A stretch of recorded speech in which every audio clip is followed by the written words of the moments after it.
I will tell you a little bit about my experience and things that I've been able to be a part of that I think are successful endeavors. And we were walking around the campus a little bit earlier. Tom took us around, and my wife went to then the Trade Tech. How many of you know that this was once called the Trade Tech? It was mostly down in Provo. When we got married, we went to the University of Utah, and I studied up there for, oh goodness, we were there for about 4 years, but I couldn't ever graduate from anything. I was supposed to be a pharmacist or a doctor or something important. And at the end of the day, I ended up, the standards up there were just so high, I had to transfer down here, and I finally got a degree from BYU, a bachelor's degree. But before I did that, I came here and studied in the hospitality program, and it was called the Utah Valley State College back then. And most of these buildings weren't built. We did our culinary training in what was called the old Pioneer House. I don't know if any of you remember that, but I think it's in where the parking lot is over there now. But had some good times, good experiences. And one thing I learned through my different endeavors early on was you choose whether or not you're happy. You choose whether or not you enjoy the work that you do. In between being a baker, had a bakery, failed at it. I wanted to be a cowboy. I used to work with horses when I was younger, but I didn't make a whole lot of money, so that wasn't a very successful endeavor. In between going broke in business and getting back into school, I joined the Iron Workers Union and worked on construction. And I was in Wyoming one winter. And anybody from Wyoming here? So I can tell this story. I learned up there in that winter that it only snows once. And the wind just blows the snow back and forth across the state until it finally wears out in the springtime. And I couldn't wait to find a warm place to work, and went back to school and got a 2-year degree in hotel restaurant management, and then went to Brigham Young University and got a 4-year degree in food service administration. Now, they don't even offer that program anymore, so it's hard to say that that was a successful endeavor either, but I did get a diploma to hang up on the wall. And my first job in hospitals was back at the University of Utah. I worked as a pulmonary functions technician. That meant that I did pulmonary functions testing and drew blood gases. It was highly specialized at the U. Most of those functions now are done by the respiratory department, but we had our own department, and I learned to really enjoy working in a hospital. I just felt like that was a comfortable place for me to be, but I didn't know what I was going to end up doing, and I didn't know I was going to be a hospital administrator. So my first job, I went to work for a company called Aramark. It's a contract company, and they manage food services and housekeeping and other functions in hospitals, and moved around a lot. I ended up working in Oregon for a while, and Oklahoma for a while, and Southern California for a while, and I enjoyed it, but I just wasn't satisfied. You know, I felt like there was more, so I had an opportunity to go to work at Mountain View Hospital in Payson as a dietary director down there, and I started there in 1988 as a dietary director, and that's when I realized that you know, if I'm going to work in hospitals, I need to get serious about it. And I had a friend of mine, and I'll mention him later on, who came into my office and he said, "Kim, I see that the physicians in the hospital enjoy being around you. They're always hanging out in your office or in the kitchen or the cafeteria. What's the secret?" And I said, "I don't know that there's a secret. I give them treats and tell them jokes, and they seem to enjoy that."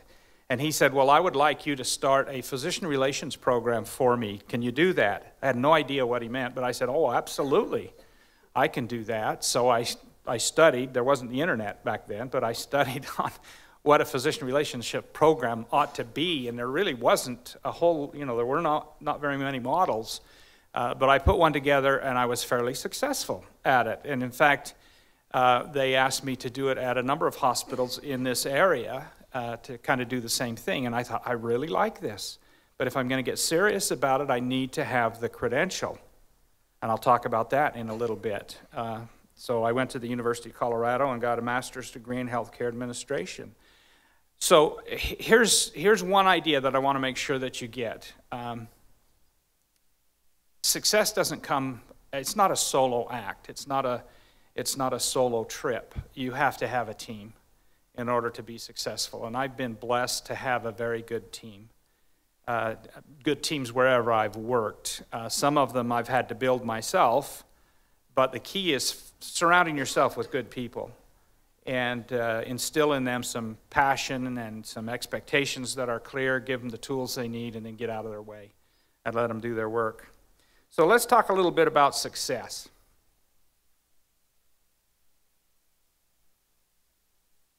What is it? How do you define it? How do you know when you're there? Do you know when you've arrived? I mean, you get the big house, you get the fancy car, the kids get to go to a fancy school. But think about, in your own mind, what do you think success looks like for you? Many of you, if not all, are just beginning your careers and doing what you need to in order to advance. But think about what success will mean to you in your life. I don't know that there's a roadmap or a manual. There's lots and lots of books on being successful and self-help books, but I don't know that there's a manual specifically about that. And is it possible to be successful in your personal life as well as your professional life? I think that's a key to being happy and well-rounded in life. A wise man once said that there is no success that can compensate for failure in the home. Keep that in mind as well. So I was asked to, that's a touchy clicker. I was asked to talk about, years ago, I was given the assignment of leading a bunch of kids, a bunch of young men. And I was scared to death. I was scared to death because I was a full-time student. I was working full-time, and I got this responsibility that I thought, there's no way I can make this work. And so I realized that there were certain things that I needed to put as, on my priority list and spend time with more than others, and I learned how to delegate. And we had a bunch of kids, a bunch of young men that had no interest, no involvement in scouting. And so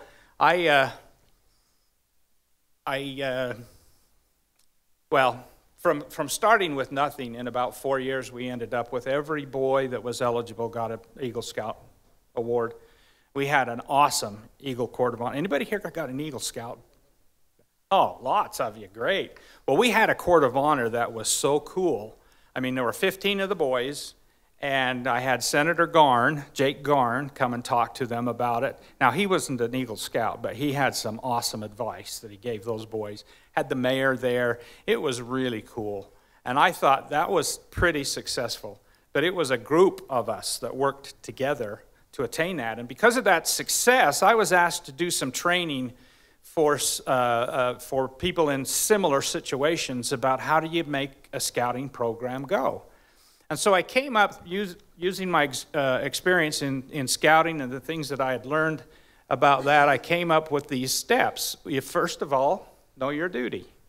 The second thing is to do your duty. And the third thing is be happy. So there are 3 steps that if you try to work on those things, it will help you on your road to success. But then I realized that there were other applications for the same concepts. And so I modified it just a little bit to know what's expected of you, to work really hard, to not only meet those expectations, but exceed them. Because I think the people that exceed the expectations are the ones that are the most successful. And have fun. So be happy, have fun. So I'm going to talk to you a little bit about how this worked for me. But before I do, Have you ever heard of heart knowledge versus head knowledge? Any of you heard that? David Brooks, who is a cultural commentator, has a talk on TED Talks about this, and he proposes that head knowledge leads to what we get. Recognition, success as the world sees it. Head knowledge satisfies our need to be connected with other people and in the community. And heart knowledge leads to how we feel. It leads to what we give: gratitude, love, service, connection to our families, and connection to a higher power. And I propose that one of the keys to success is having balance between the two. Einstein said, don't try to be successful, just try to be useful. And the key to success is, or the key to happiness is to let each situation be what it is instead of what you think it should be. Be realistic about things, about the situation that you're in, about your abilities and your skills. You've got to be realistic about what other people think and what other people expect. A lot of times we think we know what's right, but you really have to tune into other people and what they think.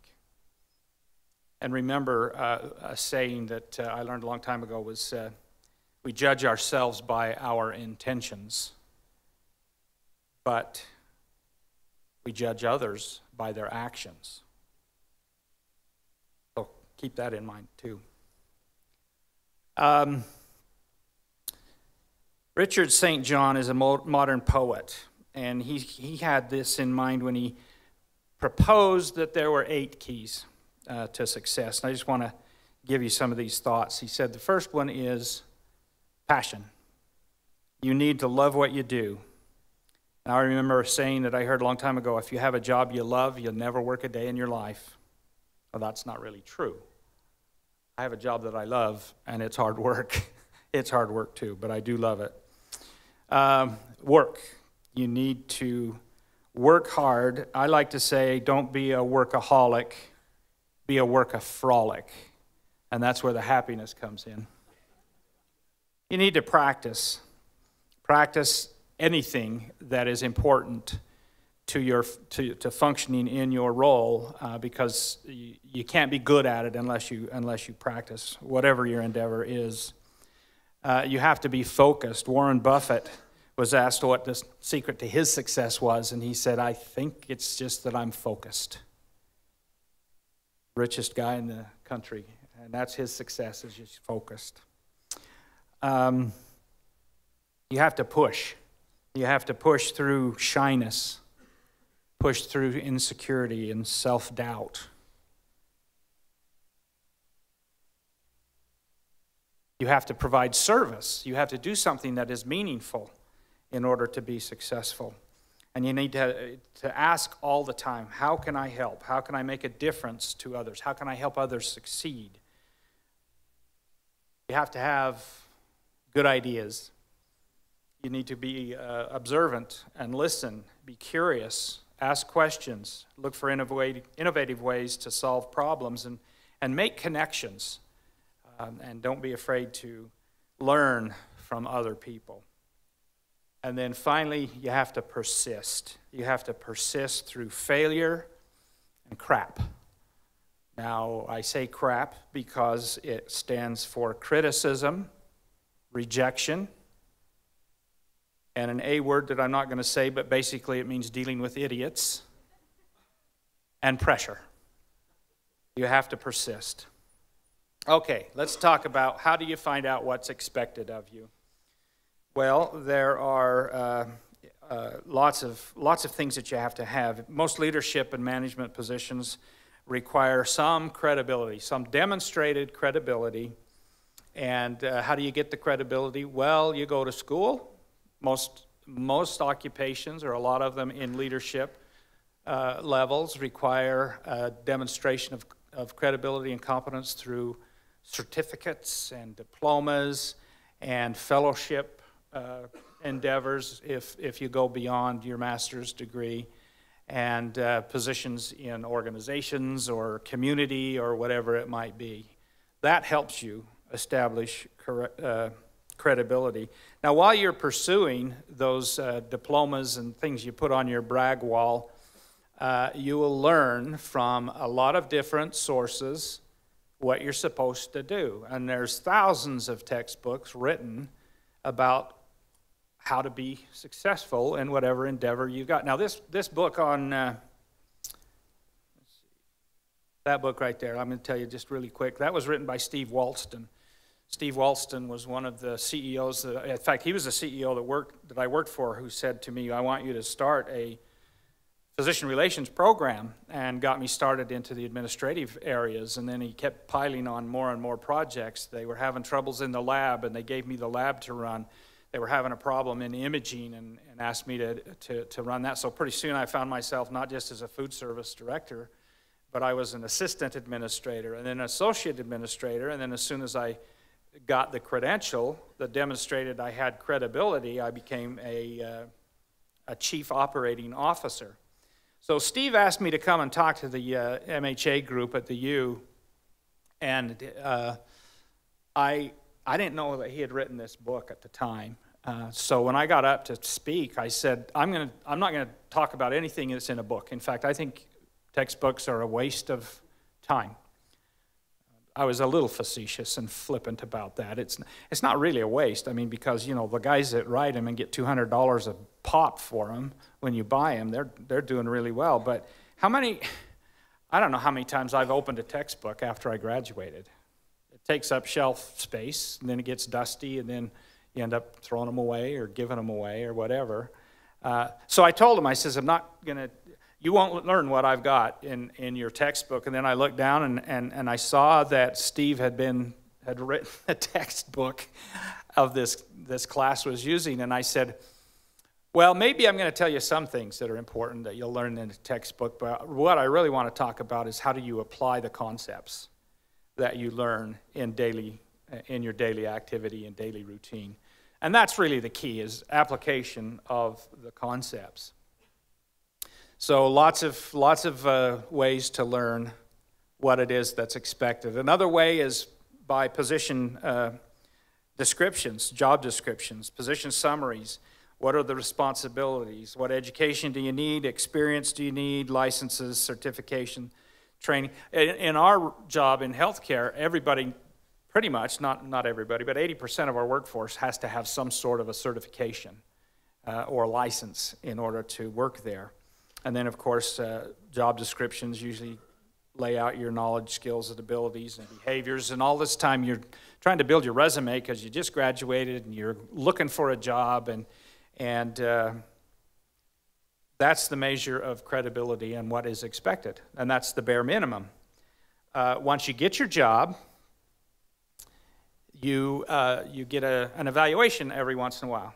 To see if you're on the road to success in your job. Now, I don't know if you can tell what that says, but HCA, which is the company that I work for, that owns the hospital, HCA leads, and these are the skills and the values and the talents that they require us to have as leaders in this company. And one is to honor our mission and values. One is to be able to communicate with impact, attain and leverage strategic relations, lead and develop others, effective decision-making. You got to be able to make the right decision. If you make too many wrong decisions, then you're going to find yourself working in Wyoming all winter long on a construction project. You need to embrace change, and in fact, not only embrace it, but you need to lead the change, especially in healthcare. Things are changing so fast, so rapidly. You need to be able to put together a strategy and execute it and have it show financial results. And then you need to focus on service excellence and quality excellence. So those are the things that are expected of an executive in our organization. So I was asked a few years back, 2009 exactly, to go down to Las Vegas and to work at a hospital that had been there for 5 years. It had been open for 5 years. I was the fourth the fourth CEO in 5 years. So there had already been a culture had been developed around the fact that there had been so many leaders. It's hard to develop a culture when you're only there. Then it develops by itself. So as the fourth guy in 5 years, I had to establish credibility every day. Credibility with the medical staff, because the first time I had talked to them, they would make comments like, "Why should we even listen to you? You're not going to be here very long." I didn't even know who the second guy and the third guy was. Those kinds of comments. So I had a real challenge. The hospital was kind of limping along, and in fact, one of the rumors some of the staff had told me is that I was there to shut it down because it had not been successful in the 4 years that had been opened. Well, things were really tough in Las Vegas at the time. The economy had gone south. The unemployment was the highest in the nation. The number of foreclosures on homes was the highest in the nation. Unemployment graduation rate was the lowest in Clark County School District. A lot of challenges. And so what I did is I tried to analyze what we had going for us, and I did that by listening to the staff. And I would make rounds in all the floors at the hospital, and I had one nursing director that came up to me when I was visiting with some patients and staff, and she said, "I don't want you to come up here without asking me first." And I was kind of shocked, and I said, "Do you know who I am?" Not to pull out the VIP card, but I just said, "Yes, you're the new CEO." And I said, "Well, okay, then let's make sure we get something straight. As the CEO of this organization, I will go where I want, when I want, and I don't need to ask permission from anybody." And she kind of huffed and went back to her office, and I was new, so I was just getting to know people, and I learned that she'd been in a number of different hospitals working as a nurse leader, but I went to the chief nursing officer and I said, "We've got a problem. I'm going to give you a chance to solve it. If you don't solve it, I'm going to." Well, this particular director, we let her get off the bus.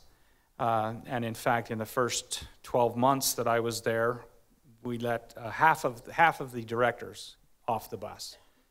Because as Jim Collins says, you got to get the right people on the bus. And so we looked at the community as well, and what needs were not being met, and what our reputation was in the community. Tried to decide what we're good at so that we could capitalize on that, and what we're not good at so that we could strengthen those things. And it was interesting. We didn't have a good reputation. We didn't have, in fact, in most places, we didn't have any reputation at all. And that's one of the things the directors told me. It says, "Nobody even knows that we're here. What are you going to do?" So we had a lot of challenges, but I realized too quickly that there were three segments of society in Las Vegas that were painted with a broad brush of negativity in the press particularly. One was education, because of the high school dropout rate was so low. The other one was law enforcement, and the third was healthcare. And the saying was, where do you go for good healthcare in Las Vegas? You go to McCarran Airport. So I had some challenges, but I did a pretty thorough analysis of the organization, and I listened and I observed, and I recognized some opportunities that I'm going to tell you about here in a bit. And I got creative. We started a balloon festival, for instance. The balloon festival started because when I visited with patients, they would tell me that they really enjoyed watching the balloons launch in the morning. Now, in the southwest corner of Las Vegas. Who said they were from Vegas? Nobody's going to admit it? Well, I love Las Vegas. My wife and I had a great time down there. But in the southwest part of town, I learned that the balloon pilots, it's ideal weather conditions to launch balloons in. And so we had a lot of them that would launch in the morning, and the patients liked it. And so one morning when I got to work, because balloon pilots get up really early so that they can launch by sunup, and I walked over and I introduced myself to one of the pilots and his crew, and he said, well, you're going to kick me off your property, aren't you? And I said, no, I wanted to tell you that our patients really enjoy watching the balloons, and I just want to make sure you felt welcome here. And he said, well, gosh, a couple of months ago, some ornery lady came out and said we couldn't be here because there was too much liability. And I was just waiting for somebody to come out again and chase us off, because this is really an ideal place to launch. And I said, no, I can assure you that I want you to feel welcome. Now, that lady was one of the ones that I asked to get off the bus, because she was ornery with everybody, not just balloon pilots, but everybody. So I invited her to get off the bus as well. So I got a call a couple of weeks later from this guy, and he said, hey, come out and join us at 6 o'clock in the morning. And he took me for a ride in his balloon. First time I'd ever been in a balloon. That was awesome. How many of you have ridden in a balloon before? Isn't that cool? I mean, it's quiet and peaceful, and you're just kind of floating around. It's really neat. It's not a real rush, but it's really cool. So we're up in this balloon, and I said, do you guys have a balloon festival here in Las Vegas? Because I was familiar with the Freedom Festival and Park City and others. He says, not really. We don't. We've never. We had one a long time ago, but it wasn't sustainable. And I said, well, what do you need to have a festival? And he said, we just pretty much need a location. I said, well, let's do it here. He said, right here at the hospital? I said, yeah, let's do it in the hospital. Now, I'm thinking, okay, so how do I get people to know that we're here? So we started that year the first annual Las Vegas Balloon Festival. And they've continued it even after I left, and they raised money. We've started raising money for the Las Vegas Metro Police Department, another segment of society that I wanted to come together with. And now we have we have a high school to healthcare scholarship fund where we put money in this scholarship fund for kids. Again, I partnered with the schools, the school district, to do something good and to give back. And we give about 6 $1,000 scholarships per year for kids that are interested in going to school in healthcare careers.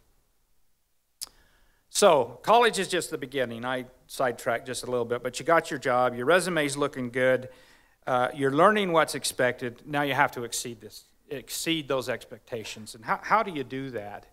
Well, remember that you'll find there's a whole bunch of stuff that you didn't learn in your textbooks at school. Even after thousands of dollars you spend on textbooks, sometimes nothing will prepare you for the challenges of real life, the challenges that you face. So my point is, you never stop learning. And here's just a collection of books that I have found to be somewhat valuable in my interactions and endeavors with other people. And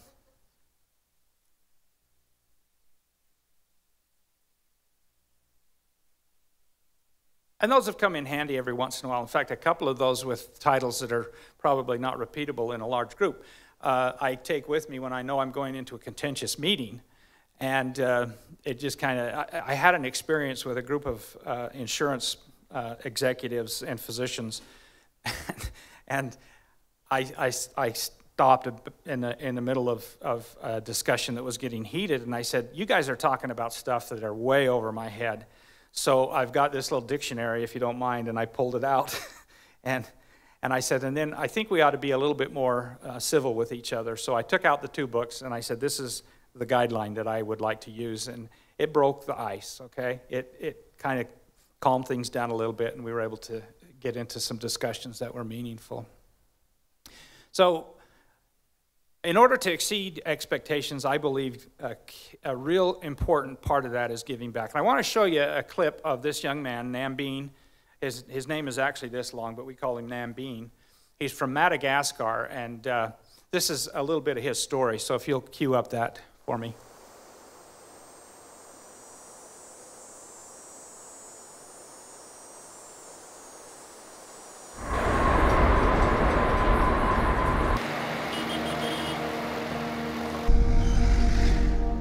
I had this knee problem for a long time now. It started when I was 5 years old. So it is painful. I have pain most of the time. And yeah, that's my life. My wife and I were called to serve an LDS mission in Madagascar, and we were called to be the office couple. One of the things that happened is I got heavily involved with Matt Nambeen doing auditing, and he's one of those people that is incredibly hardworking, incredibly honest, someone who's trying to do the best he can. The time I shared with him my problem, he just helped and was looking for plan and ways to get the surgery done. So I arranged for this doctor to see Nambeen. He did MRIs of his knee, and we found out that that knee is just about disintegrated. It's in pretty bad shape. So Naveen had an injury as a young man. When he was about 5 years old, he had some kind of a trauma, and he doesn't remember the specifics. And medical care there obviously isn't what it is now. And so he had an undiagnosed cartilage and growth plate injury that has subsequently gone on to basically have little pieces of broken off bone and cartilage in his joint. So the result is that he's got end-stage arthritis, typical of what you'd expect in someone who's in their late 70s and someone who's a young man as he is. He has a wife, 2 boys, a 6-year-old and a 3-year-old. And Dad liked to play with their kids. And some of those things he can't do because of his knee. The thoughts of Nambeen living his life over there with his knee getting worse and worse, I just don't have words to express how that makes me feel. Because he would go as long as he could on it, and then the option over there is to amputate it. It was very difficult to leave home. The first thing is I was hesitating to do the surgery because I was scared and I kept asking my wife if I should do or not, and she just gave one response. If you love us, you go and do the surgery. And that's kind of hit me hard. Even though I'm still scared sometimes, I know I have a reason why I'm doing this, and that's for my family. So, yeah. We were approached to see if there was any way we would consider doing this service for Nambeen. And my first thought is that we are so blessed in this area, in this country, first of all.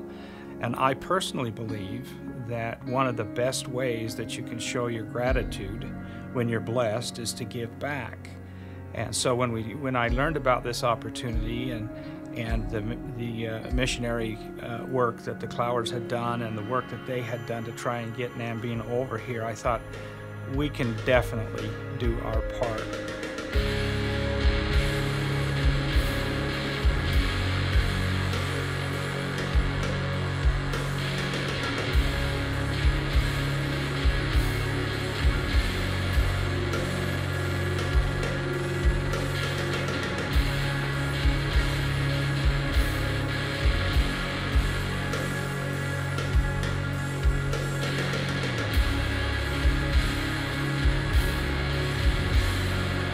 He looks pretty worried there, doesn't he?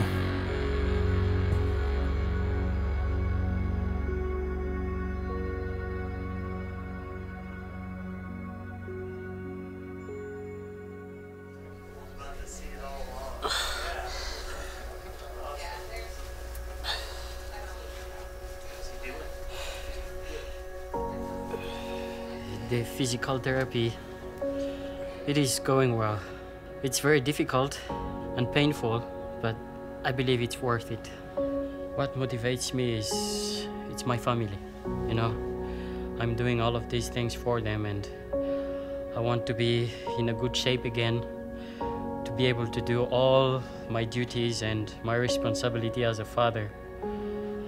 I mean, this is a life-changing experience to me, so I will always remember the hospital people, the Clowers, especially Dr. Barker. Without all of them, all of you guys participating, I won't be here today, and I'm really grateful for that. So thank you, all of you, for everything you have done for me.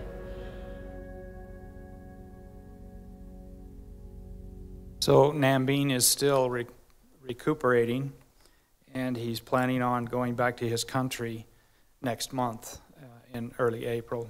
Things have gone well.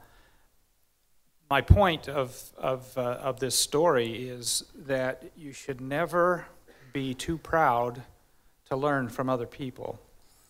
And, you know, the typical thing that would have happened is somebody who we become aware of, they need a procedure, they need some service that we provide, and if they don't have insurance, then we typically try to get them qualified for some sort of state funding or just do charity care.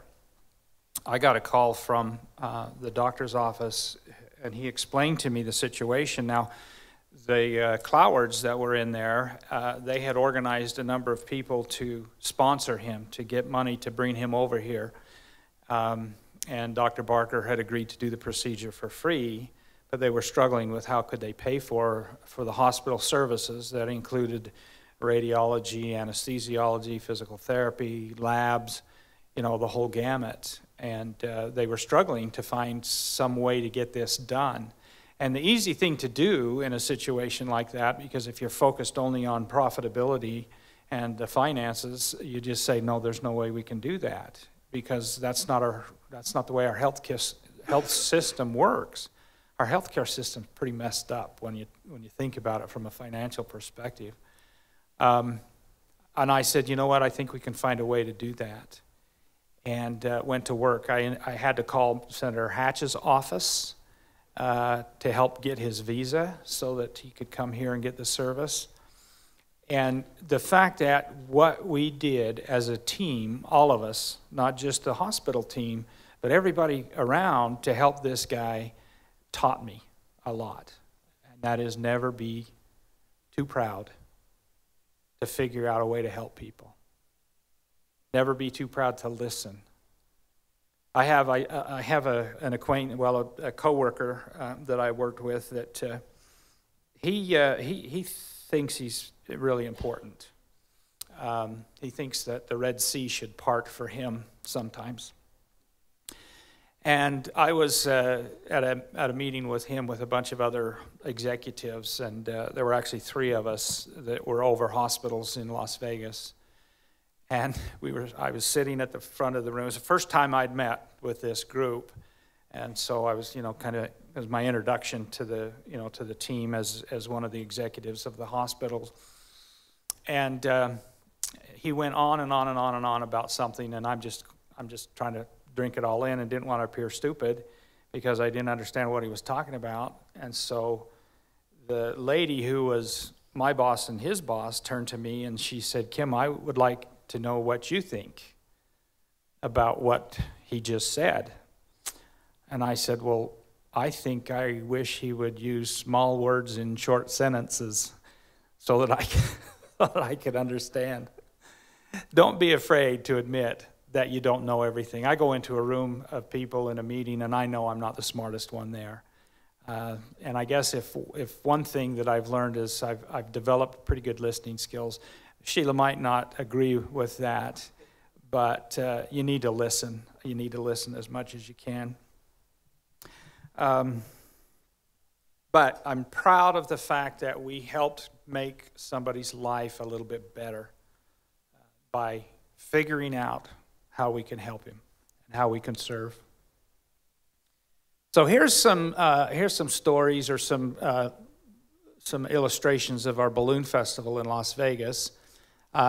We started by helping the Metro search and rescue, and I'll tell you what, I got some really good connections when I started to work with Metropolitan Police Department down there. I went on ride-alongs with them. We had a lot of fun, but then when we couldn't work with them anymore as a fundraiser, the politics down there are kind of crazy, then we switched to the Clark County School District, and I was asked to serve on the advisory board of a magnet school that dealt with healthcare careers and teaching students about healthcare, and invited them to come in. We set up an actual program where they would come into the hospital once a week on their own time, and we had guests come in and talk to them about their careers. We had physicians and nurses and therapists and all different kinds of people talking about their careers. and then we would break them up in groups and actually let them go observe on some of the units. And it was amazingly successful. And then when we started to raise money and established a scholarship fund, people started to know about Southern Hills Hospital. Not only about the hospital, but that's the place where the balloons are flying, right? The Dalai Lama said our prime purpose in life is to help others, and if you can't help them, at least don't hurt them. So here's some more pictures of our balloon festival. Not only did we have a festival, but we got our own balloon, our Southern Hills Hospital balloon. And, you know, Las Vegas is a town of lights and billboards. If you've ever driven through there, well, guess what? We had the most effective billboard every morning. Every morning that balloon flew up over the southwest part of the city with our name on it. And it didn't cost me a thing. Didn't cost a thing to get that kind of advertisement. Now, you marketing people, that's impressive. And the other thing about lights, there's nothing more impressive than to see a balloon glow. Have you ever seen a glow in the evening where they inflate the balloons and then they light them up with their burners? And that is really incredible. And the hospital is right back there. You can see the hospital. And this is from, the hospital is right over here, and this is a property that we had that we launched the balloons off of. So, exceeding expectations. I need to go back just a little bit and remember to mention something that I think is terribly important in giving back, and that is the role of mentoring. Helping people accomplish their goals. And I tell folks that I have the opportunity to work with it. Once you become a CEO, before you get to that, if your goal is to be a CEO or the leader of an organization, you're working all the time to get promoted. And that's okay. That's what drives us to excellence and to success, working hard to get promoted. But once you get there, your job is to help other people get promoted. And I think mentoring is an important part of leadership and certainly a way to give back. And I look at the students that I've been able to mentor, and I'm grateful that I have that opportunity, and I'm grateful for the mentors that I've had in my life. And that's an important key to success. Let's see, where are we going here? Oh, rewards will come. If you work hard and you exceed the expectation, then stuff just happens. Dr. Frist, who is one of the founders of our company, he said, if you do the right thing, everything works out. So you do the right thing, you work hard, and stuff just happens. This was really crazy. I was voted the Administrator of the Year by the nurses in Las Vegas through the March of Dimes. The hospital in 2015 was recognized as the best hospital in Las Vegas. And, it was like I needed an agent. People were coming and wanted to interview me, and I didn't know. I thought that was pretty cool. And Timpanogos. Now, I can't take credit for all the great things at Timpanogos because I've only been there for a couple of years.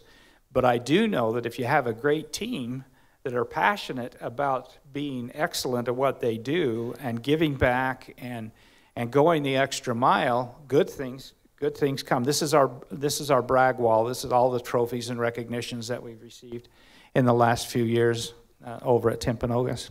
And we just opened some children's services there.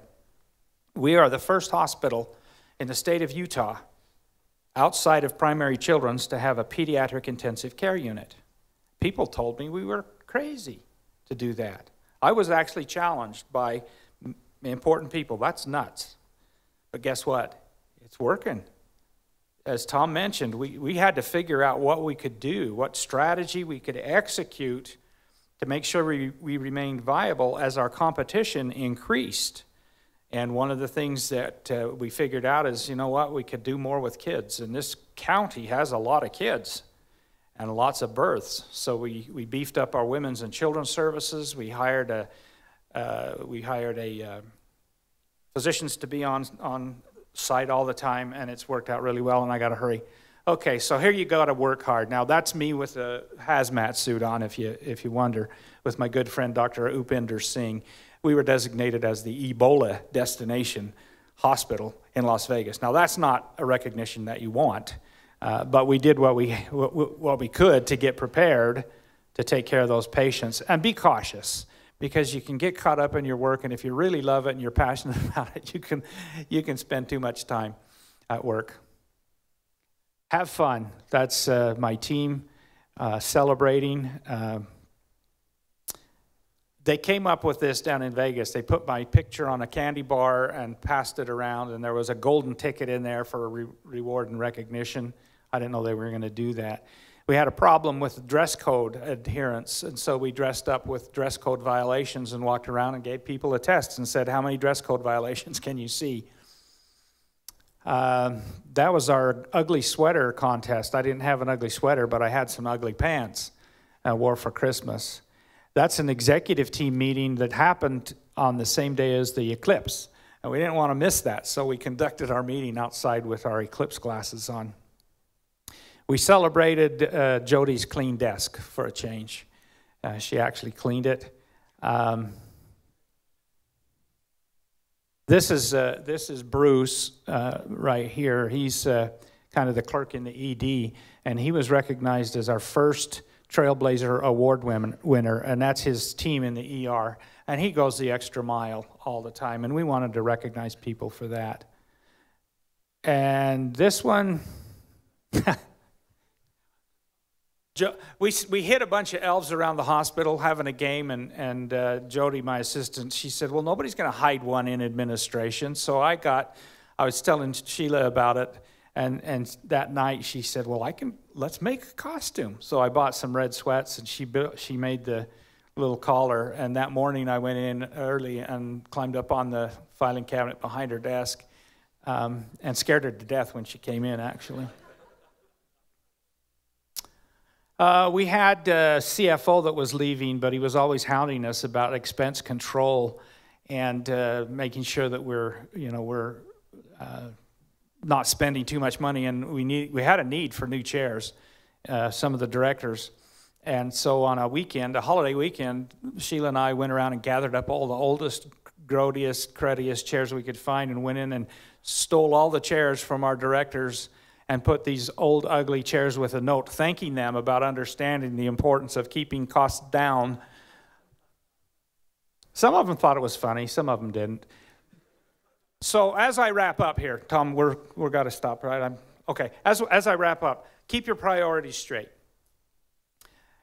Cameron didn't get a chance to go to the rodeo, and my wife took him in, set up saddles in the garage, and they played cowboy and Indian. Well, just cowboy, actually. Work with the people that you love, and don't forget who helped get you where you are when you get to that point. Thank you very much.